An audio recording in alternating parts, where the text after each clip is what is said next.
ఇదే కాకుండా దిశ పోయినసారి అయితే దగ్గర 120 స్కీములు తీసుకొచ్చాం.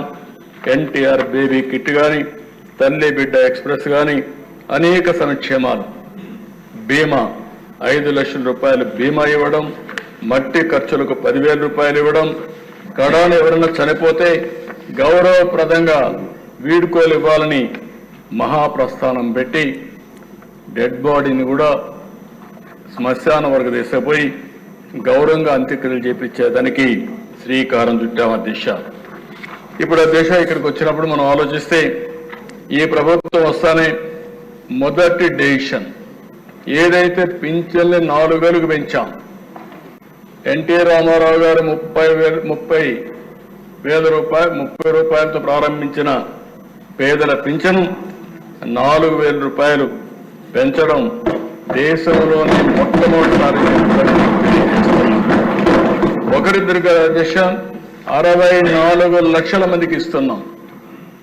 64 లక్షల మందికి పేదల భరోసా కింద మొదటి తారీఖును అందజేసి వాళ్ళని ఆదుకుంటున్నాం.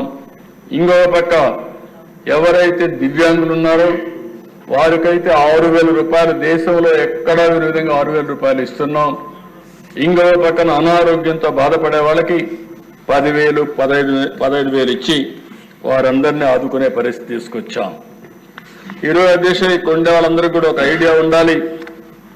ఈరోజు మీరు చూస్తే ఈరోజు మనం ఇచ్చేది 4,000 రూపాయలు, 6,000 రూపాయలు, 10,000 రూపాయలు, 15,000 రూపాయలు ఇస్తున్నాం.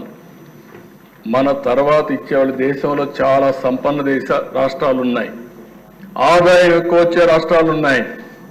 ఈరోజు మహారాష్ట్ర ఉంది, లేకపోతే తమిళనాడు ఉంది, కర్ణాటక ఉంది. విభజన తర్వాత మనకంటే తెలంగాణ కూడా ఆదాయం ఎక్కువ వస్తుంది. మీరు చూస్తే అధ్యక్ష మనం 4,000 ఇస్తే హర్యానా 2,500, ఆ తర్వాత మూడోది మనం చూస్తే తెలంగాణ 2,016, కర్ణాటక 64,600, 65 సంవత్సరాలు పైబడితే 1,200.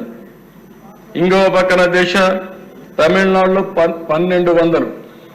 మనం ఇచ్చేది 4,000, 6,000, 10,000, 15,000 ఇస్తే వాళ్ళు ఇచ్చేది 1,200.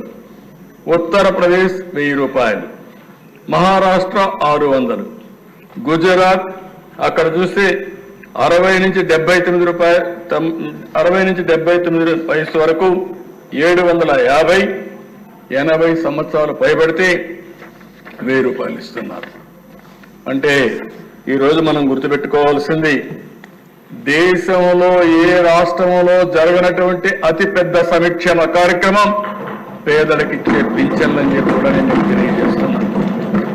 33,000 కోట్ల రూపాయలు ఇస్తున్నాం. మొదటి తారీఖుని ఇస్తున్నాం. అవసరాన్ని బట్టి, వాళ్ళ ఆర్థిక పరిస్థితులను బట్టి, వాళ్ళకుండే సమస్యలను బట్టి మానవతా దృక్పథంతో ఈ యొక్క పెన్షన్లు ఇస్తున్నామని చెప్పి కూడా నేను మీకు తెలియజేసుకుంటున్నాను. రెండవ కార్యక్రమం అధ్యక్ష పేదల కోసం ఇప్పటికే 198 చోట్ల అన్నా క్యాంటీన్లు ప్రారంభించాం. ఇంకా నేను ముందే చెప్పాను, పాతవన్నీ ప్రారంభిస్తాం. ఏ నియోజకవర్గంలో అయితే అన్నా క్యాంటీన్ లేదు అక్కడ కొత్తగా ఒక్కొక్క నియోజకవర్గానికి కనీసం ఒక అన్నా క్యాంటీన్ పెట్టే బాధ్యత ఈ ప్రభుత్వం తీసుకుంటామని చెప్పి కూడా నేను మీకు తెలియజేస్తున్నా. పేదవాళ్ళకి, ఆకలేసేవాడికి కనీసం కడుపు నిండా తిండి పెట్టడం మన బాధ్యత అధ్యక్ష.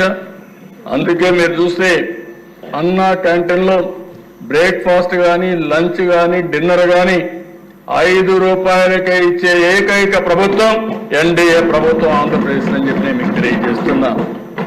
ఇప్పటికి మూడు పూట్ల చూస్తే 1,18,81,765 మంది అన్నా క్యాంటీన్లో భోంచేశారు అధ్యక్ష. అది విన్నప్పుడు ఒక ఆనందం, ఒక తృప్తి. నేను ఒకటే అప్పీల్ చేశాను అధ్యక్ష. ఈరోజు తిరుమల తిరుపతి దేవస్థానంలో ఎన్టీ రామారావు గారు ఆ రోజు క్యాంటీన్ ప్రారంభించారు, అన్నదానం ప్రారంభించారు. ఈరోజు డబ్బులు కూడా కార్పస్ బాగా డెవలప్ అయింది. వడ్డీతో కనీసం వడ్డీ ఖర్చు పెట్టినా 1 లక్ష మంది పెట్టే పరిస్థితికి వచ్చారు. ఇంకా కార్పస్ కూడా పెరుగుతా ఉంది. ఒక స్ఫూర్తి, ఒక ఆలోచన ఏ విధంగా పనిచేస్తున్నదానికి తిరుమలలో అన్నదానమే ఒక ఉదాహరణ అని చెప్పి కూడా నేను మీకు తెలియజేసుకుంటున్నాను. అందుకని అధ్యక్ష, ఇక్కడ కూడా అందరికీ అప్పీల్ చేస్తున్న దాతలందరికీ మీ దగ్గరలో ఉండే అన్నా క్యాంటీన్కి ఒక రోజున మీరు పుట్టినరోజు కానీ, మీ ఇంట్లో మంచి కార్యక్రమం చేసే సమయంలో కానీ, మీ కుటుంబ సభ్యుల్ని గుర్తుంచుకునే కార్యక్రమం చేసే సందర్భంలో కానీ ఒక 10 మందికి భోజనం పెట్టాలంటే అన్నా క్యాంటీన్ ఉపయోగించుకోండి. అన్ని దానాల కంటే అన్నదానం పవిత్రమైనది. ఈ కార్యక్రమానికి నాంది పలికి డబ్బులు పెరగడానికి ప్రభుత్వానికి కష్టం కాదు అధ్యక్ష. నేను సమాజంలో కూడా స్ఫూర్తిని ప్రమోట్ చేయాలనుకుంటున్నాను, స్ఫూర్తిదాయకంగా ముందుకు పోవాలనుకుంటున్నాను. మొన్న విజయవాడలో వరదలు వస్తే అధ్యక్ష, ఆ రోజు ఎన్డీఏ ప్రభుత్వం పనిచేసిన విధానానికి ప్రజలు మెచ్చి మేము కూడా ఈ మంచి కార్యక్రమంలో భాగస్వాములు కావాలని దగ్గర సీఎం రిలీఫ్ కి 500 కోట్ల రూపాయలు ఇచ్చారంటే అది ప్రభుత్వం విశ్వసనీయత. 1 రూపాయి ఇస్తే అది ప్రజలకు చేరుతుంది, న్యాయం జరుగుతుందనే విశ్వాసంతోనే ముందుకు వచ్చారు. అది చూసినప్పుడు మాలో కూడా ఇంకా పట్టుదల పెరుగుతా ఉంది, ఇంకా బాగా చేయాలనే ఆలోచన వస్తా ఉందని చెప్పి కూడా నేను మీకు తెలియజేసుకుంటున్నాను. ఇది అయిన తర్వాత దిశ ఏదైతే ఎన్నికల మేనిఫెస్టోలో చెప్పామో ఆడబిడ్డలకు దీపం 2.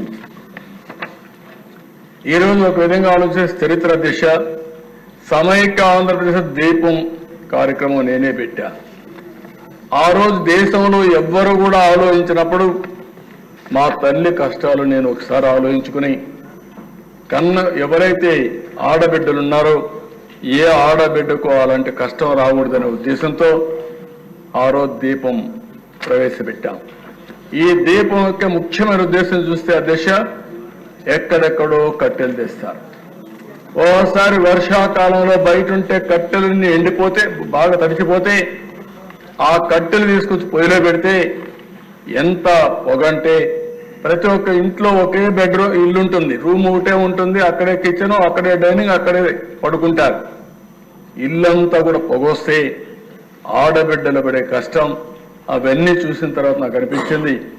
అప్పట్లోనే రామ్ నాయక్ అని ఒక మంత్రి ఉండేవాడు మహారాష్ట్ర నుంచి, వాజ్పేయి గారిని మెప్పించి రామ్ నాయక్ని గట్టిగా రిక్వెస్ట్ చేసి ఆ రోజుట్లోనే ఇంటింటికి దీపం కింద వంట గ్యాస్ సిలిండర్లు ఉచితంగా సరఫరా చేసిన పార్టీ తెలుగుదేశం పార్టీ అధ్యక్ష.